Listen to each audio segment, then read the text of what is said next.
नमस्कार। जय तंत्र मंत्र केंद्र में मैं आप सबका हार्दिक स्वागत एवं अभिनंदन करता हूं। मेरे प्रिय भाई बहनों, आज मैं हस्त नक्षत्र की साधना लाया हूं एवं जानकारी भी आपको बताऊंगा। देखते रहिए वीडियो अंत तक। यदि आपने हमारा चैनल अभी तक सब्सक्राइब नहीं किया है तो तुरंत लाल वाली बटन दबा के और घंटी बजा के आपको सब्सक्राइब कर लेना चाहिए। कोई शुल्क एवं चार्ज नहीं कटेगा। आप हमारे वीडियो को फेसबुक पर, व्हाट्सएप पर, ट्विटर अकाउंट के माध्यम से और इंस्टाग्राम पर अधिक से अधिक शेयर करें। लाइक और कमेंट करना भी आपका धर्म है। दुनिया में जिसका कोई नहीं, मैं उसका हूँ। यदि आपको अपनों ने धोखा दिया है अथवा आपको परायों ने धोखा दिया है तो आप एक बार मुझे अवश्य आजमाएं। हमारा मोबाइल नंबर है 9305 63 71 73। हमसे बात करने का टाइम भारतीय टाइम के अनुसार दिन में दोपहर 12 बजे से 2 बजे के बीच का है। यदि आप सच्चा पवित्र निस्वार्थ दिव्य प्रेम पाना चाहते हैं अथवा सच्चा पवित्र निस्वार्थ दिव्य प्रेम देना चाहते हैं तो आपका स्थान मेरे लिए मेरे प्राणों से भी करोड़ों गुना ऊपर है। मैं राष्ट्रीय अध्यक्ष कृष्णा दल एवं महामंडलेश्वर आप सबसे निवेदन करता हूं, यदि आप मानवतावादी हैं अथवा आप सनातनी हैं तो मुझसे ज़रूर जुड़ें। अगर आप में योग्यता हुई तो मैं आपको पदाधिकारी भी बनाऊंगा अपने संगठन कृष्णा दल में। ये कृष्णा दल हमारा आपका सबका एक परिवार है। मेरे प्रिय भाई बहनों, हस्त नक्षत्र के बारे में बात करूं। देखिए, हस्त नक्षत्र हथेली के आकार का होता है और इसकी योनि जो है हस्त नक्षत्र की महेश की है। हस्त नक्षत्र की योनि, तो इसका मित्र सबसे ज़्यादा वो रहेगा जिसका जन्म स्वाति नक्षत्र में हुआ है। अगर हस्त नक्षत्र से आप मिलान करना चाहते हैं किसी का तो स्वाति नक्षत्र वाला सबसे अच्छा रहेगा। और इसका अति शत्रु कौन है? जिसका जन्म अश्विनी नक्षत्र में हुआ है या जिसका जन्म शतभिषा नक्षत्र में हुआ है, तो वो इनके शत्रु रहेंगे। हस्त नक्षत्र वाले जन्मे व्यक्ति हों या हस्त नक्षत्र में जिनका लगन का हस्त नक्षत्र हो, ऐसे लोग उन लोगों से विवाह संबंध आदि ना करें जिनका अश्विनी नक्षत्र या शतभिषा नक्षत्र का जन्म है अथवा जिनका अश्विनी नक्षत्र या शतभिषा नक्षत्र लगन का है। इन्हीं दोनों का विचार करना है, लगन का भी और जन्म का भी। हस्त नक्षत्र कन्या राशि से आता है।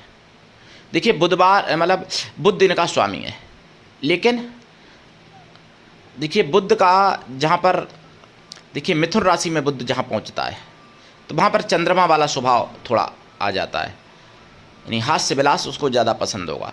लेकिन कन्या राशि में जब हस्त यानी बुधवार आता है तो फिर बृहस्पति का स्वभाव ज़्यादा ग्रहण करते हैं, तो यहाँ पर आध्यात्मिकता ज़्यादा पसंद होती है।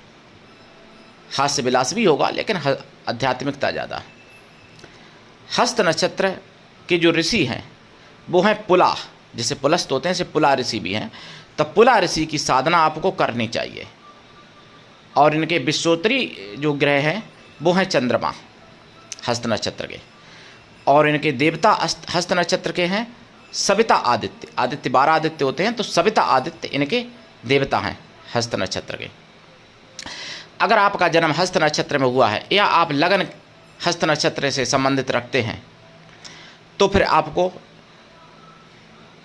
यानी सविता आदित्य की साधना और पुलह ऋषि की साधना और चंद्रमा की साधना, अगर ये आप 3 साधना कर लेते हैं तो आपके जीवन में खुशियों का भंडार हो जाएगा, इसमें कोई संदेह नहीं है।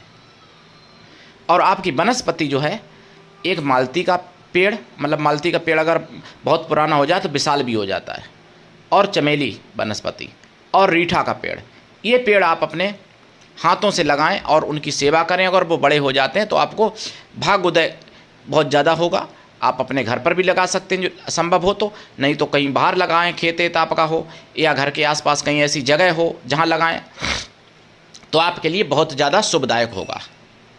कोई भी कार्य अगर आप करें तो हस्त नक्षत्र रविवार को हो, हस्त नक्षत्र सोमवार को हो या मंगलवार को या बुधवार को हो, यानी रविवार, सोमवार, मंगलवार, बुधवार को अगर हस्त नक्षत्र पड़ता है और इन दिनों में अगर आप कार्य करते हैं तो कार्य निश्चित सफल होते हैं। लेकिन लंबे कार्य यानी लंबे कार्य जिसका, जैसे मान लो अभी आप कार्य कर रहे और लंबे समय तक जिसका रिजल्ट आपको लेना है, जैसे मान लो मकान बनवा रहे या दुकान बनवा रहे या खेत खरीद रहे या मकान खरीद रहे, दुकान खरीद रहे, तो ऐसे काम ना करें इस नक्षत्र में, क्योंकि लघु नक्षत्र है हस्त नक्षत्र।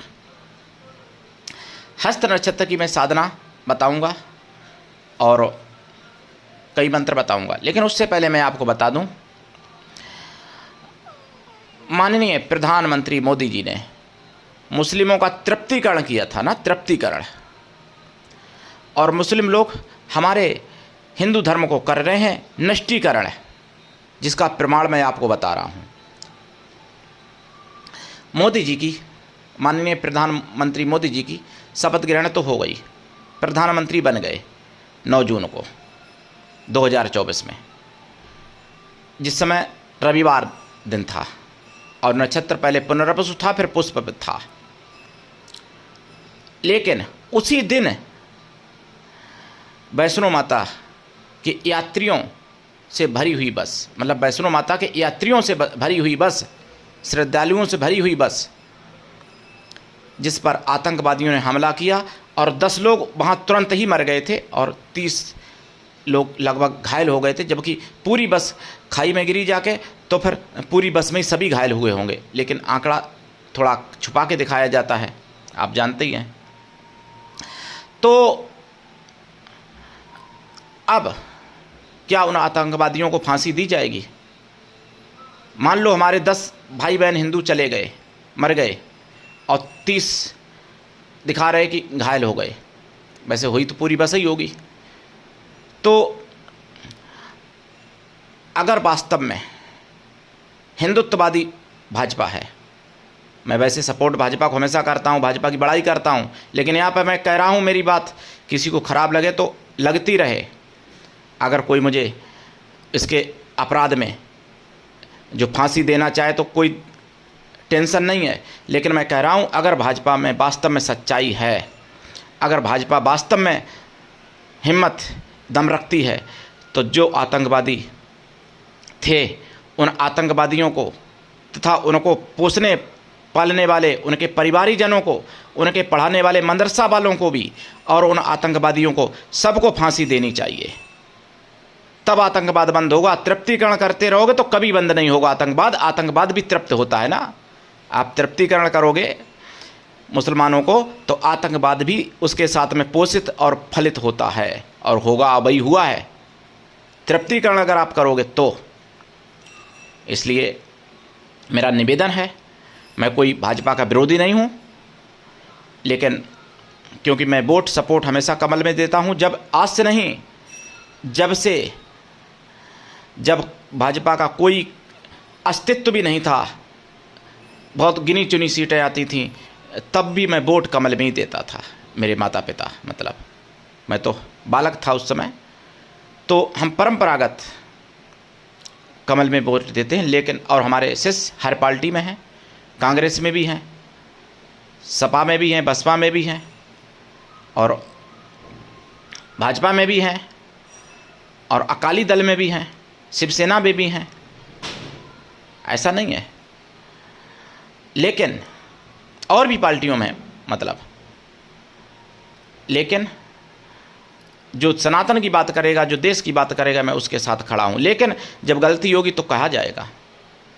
शपथ ग्रहण हो रहा था, बहुत खुशी की बात है। उसके लिए माननीय प्रधानमंत्री मोदी जी को और जितने राज्य, मतलब मंत्री संघ के राज्य मंत्रियों ने, जिन लोगों ने शपथ ली, उन सबको मेरी तरफ से बहुत बहुत बधाई, बहुत बहुत धन्यवाद। लेकिन अगर मैं ये बात फिर मैं कह रहा हूँ, उन आतंकवादियों को जिन्होंने बस पर आक्रमण किया, या जितने आतंकवादी भारत में बंद हैं जेल में, उन सबको मरवा दो, अगर आप में वास्तव में कुछ क्षमता है, और नहीं तो तृप्तिकरण करते रहो। 29 में इतनी सीटें भी नहीं मिलेंगी जितनी अभी मिली हैं। केवल मुस्लिम प्रेम ही ले डूबा, तृप्तिकरण ले डूबा।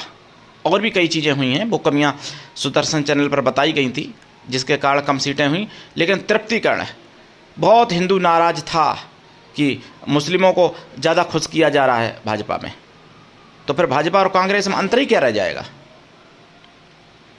तो तृप्तिकरण को छोड़ो। और हमने आपको वोट इसलिए दिया है कि आप अब सबका साथ सबका विकास नहीं, गद्दारों का अगर आप विकास करोगे तो वो तो गद्दारी करेंगे देश के साथ। इसलिए सबका साथ सबका विकास का नारा छोड़ो। अब हम तो आपको विनाश करने के लिए भेजा है दिल्ली में। आप विनाश करो और उनका विनाश करो जो आतंकवादी हैं या जो आतंकवादी सोच से प्रेरित हैं। ये बात सभी भाजपाइयों को ध्यान देना चाहिए। मैं भी भाजपाई हूँ, लेकिन मेरे पास मैं कोई मंत्री थोड़ी हूँ, मैं भाई कोई फैसला थोड़ी ले सकता हूँ अभी। तो ये बात आपको समझनी पड़ेगी मेरे प्रिय भाई बहनों। आप सब लोग अपने फेसबुक पर, अपने इंस्टाग्राम पर, ट्विटर अकाउंट के माध्यम से और व्हाट्सएप पर जहाँ जहाँ चला सकते हुए खबर को चलाइए। और मोदी जी के, माननीय प्रधानमंत्री मोदी जी के ट्विटर अकाउंट पर भेजिए कि जितने आतंकवादी जेल में हैं या जितने पकड़े जाएं उनको तुरंत फांसी दो। क्यों खिला रहे हो बिरयानी? क्यों तृप्तिकरण में लगे हुए हो? अब तृप्तिकरण मत करो, अब हिंदू संतुष्टिकरण करो। अगर आपको 29 में दोबारा फिर आना है तो खुल के कहो कि मैं हिंदुत्ववादी हूं और ये हिंदुओं की सरकार है। खुल के कहो। ये बात मोदी तक पहुंचाइए आप लोग और मेरा साथ दीजिए। देखिए, अब मैं साधना की बात करता हूं। पुलारिसी की साधना या सविता आदित्य की साधना या सोम भगवान चंद्र की साधना, यानी या फिर हस्त नक्षत्र की साधना, कोई भी साधना हस्त नक्षत्र से प्रारंभ करके और या तो उसी दिन पूरा 27,000 कर लें, नहीं तो फिर हस्त नक्षत्र से प्रारंभ करके दोबारा हस्त नक्षत्र जब आए तब तक आप करेंगे साधना, तब समाप्त करें। साधना काल में ब्रह्मचर्य व्रत, एक टाइम भोजन, भूमि शयन परम आवश्यक है और शुद्ध शाकाहारी भी रहना चाहिए लाइफ टाइम तक। ये नक्षत्र बहुत पवित्र है क्योंकि कन्या राशि का नक्षत्र है। कन्या राशि ऐसी कन्या एक जो अखंड ब्रह्मचर्य व्रत से संपन्न और संपूर्ण पवित्रताओं को धारण किए हुए पूर्ण शक्ति संपन्ना ऐसी कन्या का प्रतीक कन्या राशि, और उसका नक्षत्र ये हस्त। हस्त नक्षत्र का प्रतीक हाथ जैसा है। जो हस्त नक्षत्र में जन्मे व्यक्ति होते हैं उनकी हाथ उंगलियां अधिक एक्टिव रहते हैं और कार्य करते हैं, या इससे जुड़ा हुआ वो कार्य करता है, जैसे लेखन या कला या कोई पेंटिंग या फिर वाद्य कार्य या आदि बहुत से कार्य होते हैं। मैं यहाँ पर साधना बताऊंगा आपको। और जागो और जगाओ, तभी हिंदुत्व बचेगा, तभी हिंदू बचेगा और तभी देश बचेगा, तभी तुम बचोगे, नहीं तो सोते रहोगे। अब ये बताइए, जो बस पर हमला हुआ, ठीक, वो बताया जा रहा है कि सब उत्तर प्रदेश के रहने वाले थे। सुदर्शन चैनल पर बताया गया मुझे।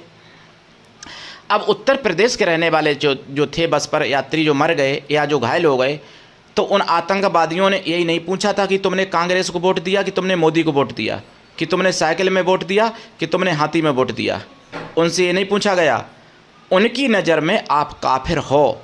काफिर हो तो आप मरने के अधिकारी हो, मतलब उनकी शिकार हो आप। ये समझ लो। सेक्युलर हिंदू, जागो और समझो, आंखें खोल लो, कान भी खोल लो और सुनो इस बात को और समझो।